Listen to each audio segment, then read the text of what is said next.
5 برس کی عمر میں آپ نے قرآن پاک ناظرہ ختم کیا، 7 برس کی عمر میں آپ نے حفظ کیا، آپ کے ماموں احمد دین رحمۃ اللہ علیہ سے آپ نے فارسی کی تعلیم حاصل کی، یعنی اور پھر اس کے بعد یہ ہے کہ صرف نحو اور منطق کی کتابیں مولوی محمد علی سے آپ نے جو ہے وہ پڑھی، اور پھر 13 سال جو ہے مطلب وہیں آپ نے قیام کیا۔ تھوڑا سا اسی بات کو آگے بڑھاتے ہیں کہ ایک تو علمی آپ کا اسٹیچر اور مقام جو ہے اللہ نے وہ عطا کیا، لیکن ساتھ ساتھ ایک جو بات خاص طور پہ جو میں سمجھنا چاہتا ہوں کہ خواجہ شمس الدین سیالوی رحمۃ اللہ علیہ کی اپنے مرشد حضرت سلیمان توسوی رحمۃ اللہ علیہ سے خاص طور پہ جو عقیدت و محبت ہے، مطلب وہ ذرا بیان کیجئے، وہ بڑی کمال ہے، اور اس پہ خاص طور پہ جو 2 واقعات ہیں، ایک حضرت خضر علیہ السلام کا واقعہ اور ایک جو آپ کی جوتی مبارک کا جو واقعہ ہے وہ بتائیے ذرا۔ بسم اللہ الرحمن الرحیم۔ خواجہ شمس الدین سیالوی رحمۃ اللہ تعالی علیہ کی جو سیرت کے حوالے سے ابتداءً میں گفتگو فرمائی ہے، علمی مقام کا آپ نے ذکر فرمایا، جیسے 5 سال کی عمر میں نادرہ، 7 سال کی عمر میں قرآن پاک کو حفظ کرنا۔ اچھا یہ رہا ہے، آپ یہ دیکھیے کہ جب قدرت تیار کرتی ہے کسی کو، میں اس کی ایک نظیر چھوٹی سی پیش کرتا ہوں، آگے بڑھتا ہوں۔ حضرت سیدنا ابوبکر صدیق رضی اللہ تعالی عنہ اپنی والدہ محترمہ کے شکم میں موجود ہے، تو آپ کی والدہ محترمہ بت کے آگے جاتی ہیں، جھکنا چاہتی ہیں، تو آپ اتنا انگڑائی لیتے ہیں کہ وہ اپنی کمر کو ٹیڑھا نہیں کر پاتی۔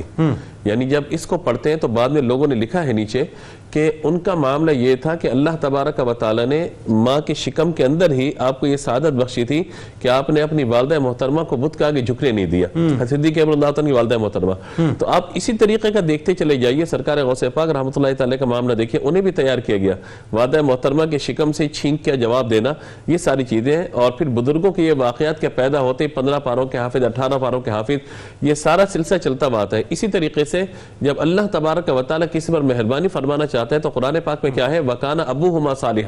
یعنی جب اصحاب سورہ کہف کے اندر ان بچوں کا ذکر کیا جا رہا تھا، موسیٰ خضر علیہ السلام کے واقعے میں کہ حضرت خضر علیہ السلام نے دیوار کو درست کر دیا، تو کہا کہ یہ کیوں کیا گیا، کہا کہ ان کا جو باپ تھا وہ بڑا نیک آدمی تھا۔ ٹھیک، تو 5ویں پشت کے اندر حضرت خواجہ شمس الدین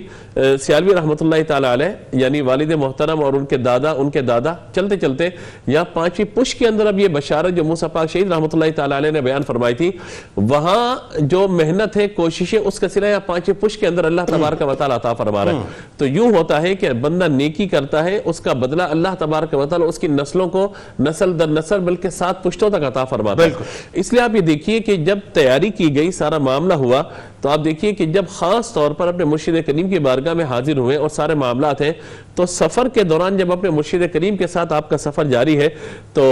دیکھا مرشد نے کہ پاؤں میں جوتے نہیں ہیں، پاؤں جو ہے وہ برہنہ پا آپ سفر کر رہے ہیں، تو شیخ نے جو ہے وہ نالین دے دی، جوتے دے دی کہ بھئی آپ یہ پہنیے، استعمال کیجئے۔ تھوڑی دیر بعد آگے چلے دیکھا دوبارہ پاؤں میں جوتے نہیں ہیں، تو کہا کہ وہ کہاں گئے، برہنہ پا کہاں گئے آپ کے جوتے؟ تو آپ نے کہا کہ حضور ان کی جگہ میرے پاؤں میں نہیں بلکہ میرے سر پر تھی، اور میں نے انہیں اپنے سر پہ رکھ لیا ہے، سر پہ باندھ کے رکھ لیا۔ یہ ہے عزت، یہ ہے احترام، یہ ہے وقار۔ اور فقہ کے اندر ہم جب پڑھتے ہیں اور پھر اسی دعا کا ثمرہ آپ کو ملا، پھر اسی دعا کا ثمرہ ملا کہ آپ کو رفت ایسی نصیب ہوئی جو شیخ نے آپ کو اس وقت دعا دی تھی۔ بلا شبہ بلا شبہ اصول فقہ کے اندر ہم ایک بات پڑھاتے ہیں، جب خطبہ پڑھتے ہیں تو اس میں ایک بات بتائی جاتی ہے کہ ایک ہے ایصال الی المطلوب، ایک ہے اراۃ الطریق، یعنی ایک ہے کہ مطلوب تک پہنچ جانا، ایک ہے اس راستے پہ چلا دینا کہ جو وہاں تک پہنچا دے۔ تو جو ہم بزرگوں سے نسبت قائم کرتے ہیں، تعلق قائم کرتے ہیں، ان سے بیعت کرتے ہیں، اور صحیح العقیدہ جو ہمارے بزرگ ان کے ہاتھوں میں جنہوں نے ہاتھ دیا ہے، تو وہ پھر کسی کو خالی نہیں چھوڑتے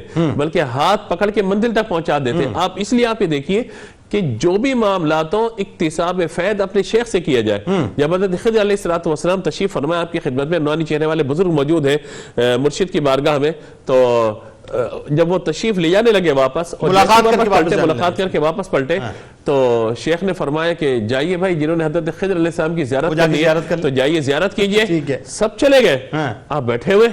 کہا کہ آپ کیوں نہیں جاتے؟ کہا میں تو ان کی زیارت کر رہا ہوں جن کی زیارت کی ہے خضر علیہ السلام خود تشریف لائے۔ اللہ یہ جو عقیدت و محبت جن سے ملاقات کے لیے خضر علیہ السلام، جن سے ملاقات کے لیے حضرت خضر تشریف لائے، میں تو ان کی بارگاہ میں موجود ہوں، ان کی زیارت کر رہا ہوں۔ تو یہ جو خاص طور پر پھر آپ نے دعا دی تھی، اس وقت پھر آپ نے ان کو دعا دی تھی، تو یہ انہی دعاؤں کا ثمرہ تھا، برکت تھی کہ آج یعنی وہ اس میں بامسمہ ہو گئے، شمس الدین ہو گئے، وہ شمس الدین ہو گئے، ہر طرف جو ہے وہ روشن جو ہے وہ روشنی نظر آ رہی۔